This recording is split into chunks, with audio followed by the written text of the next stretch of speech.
नमस्कार दोस्तों। आज हम लोग एक केस के बारे में बोलेंगे।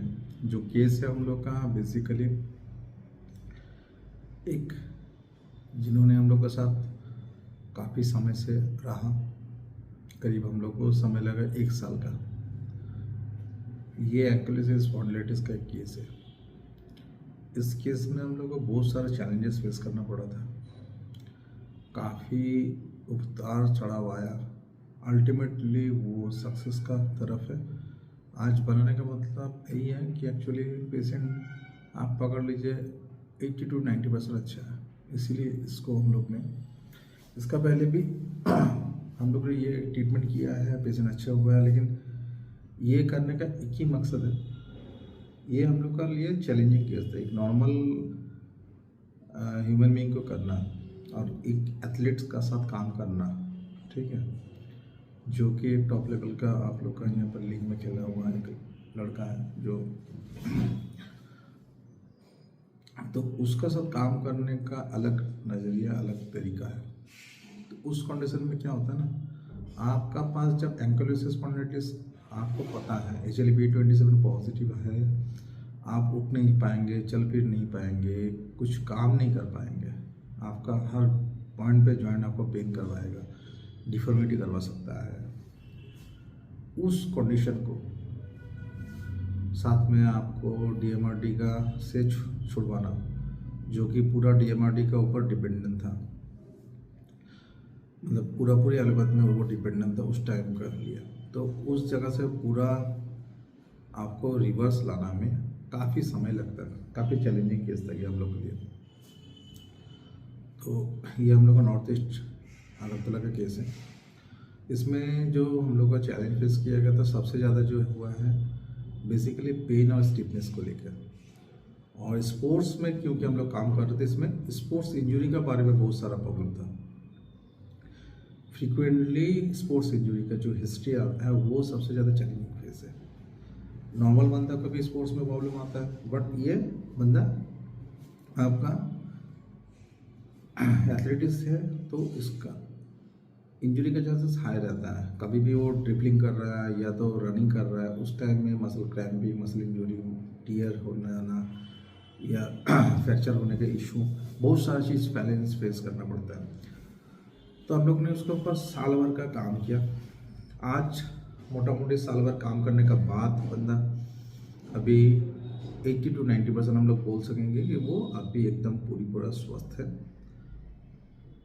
दवाई का कभी इनफ्रिक्वेंटली किया है, उसको काफ़ी चैलेंजेस हुआ है, हम लोग के सामने वो भी खुद भी झेला है। और आज वो लीग में फिर से वापस किया है। अभी वो एक टीचर का ट्रेनिंग भी कर रहा है, स्पोर्ट्स टीचर का ट्रेनिंग भी कर रहा है, साथ में आपका लीग में खेलने के लिए प्रस्तुति भी कर रहा है। और रेगुलर आपका हेवी डाइट और हेवी वेट लिफ्टिंग भी वो साथ में कर रहा है। करीब 80-90 किलो तक वो वेट लिफ्टिंग भी कर रहा है। तो इस 1 साल के दौरान कोई मेजर इंजरी जो कि लॉन्ग टर्म के लिए वो नहीं हुआ है। छोटे छोटे इंजरी था, उसका रिकवरी बहुत जल्दी फास्ट हुआ है।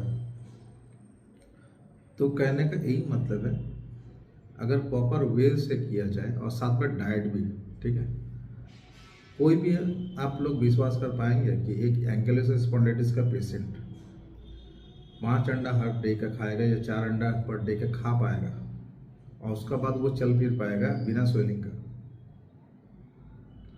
या तो इस साल भर में एक बार भी आपको उसको ना ही हॉस्पिटल जाना पड़ा, ना ही बिस्तर में लेटना पड़ा 10 दिन के लिए, या बहुत ज़्यादा तकलीफ हुआ सर्दी का, से वो कुछ भी नहीं था।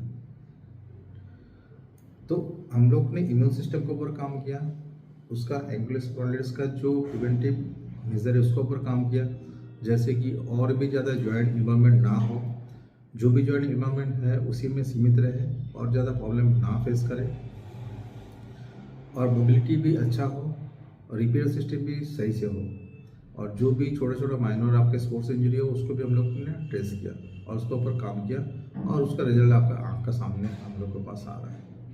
तो जिसको भी एंकाइलोसिस स्पॉन्डिलाइटिस का प्रॉब्लम है, मैं उसके लिए बोल रहा हूँ, या जिसको भी रिमेटिक आर्थराइटिस का या बोन का जो भी प्रॉब्लम है, ठीक है, देखिए फर्स्ट फेज में कभी कभी होता है हम लोग का कॉन्स्टिट्यूशनल मेडिसिन के कारण होता है ना, कभी कभी किसी किसी के पेशेंट का पेन कभी भी बढ़ सकता है, उस कंडीशन में हो सकता है आपको पेन के लिए लेना पड़े 2 दिन के लिए, लेकिन आप उस दौरान आपका छोड़ के चला गया तो वो ट्रीटमेंट नहीं डॉक्टर कर पाएगा।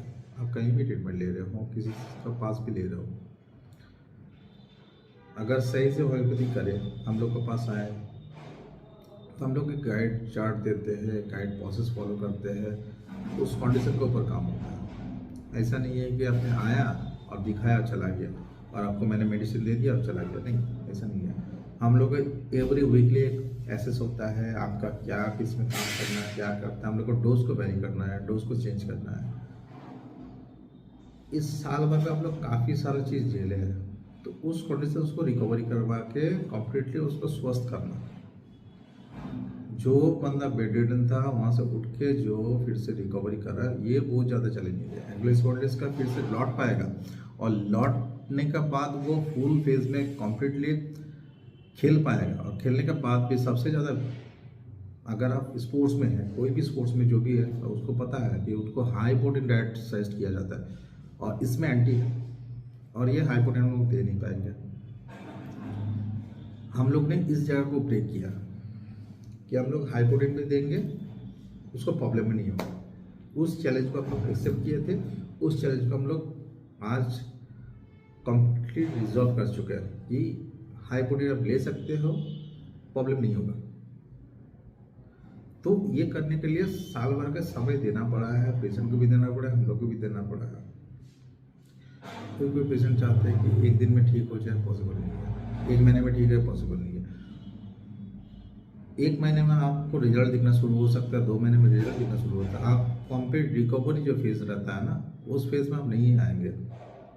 आप एलोपैथ में या सारी ज़िंदगी के बाद दवा खाएंगे, लेकिन हम लोग के पास मैक्सिमम होम्योपैथ के पास कोई पेशेंट 1 साल नहीं ठहरता है या 2 साल नहीं ठहरता है, तो वो पेशेंट के लिए प्रॉब्लम है।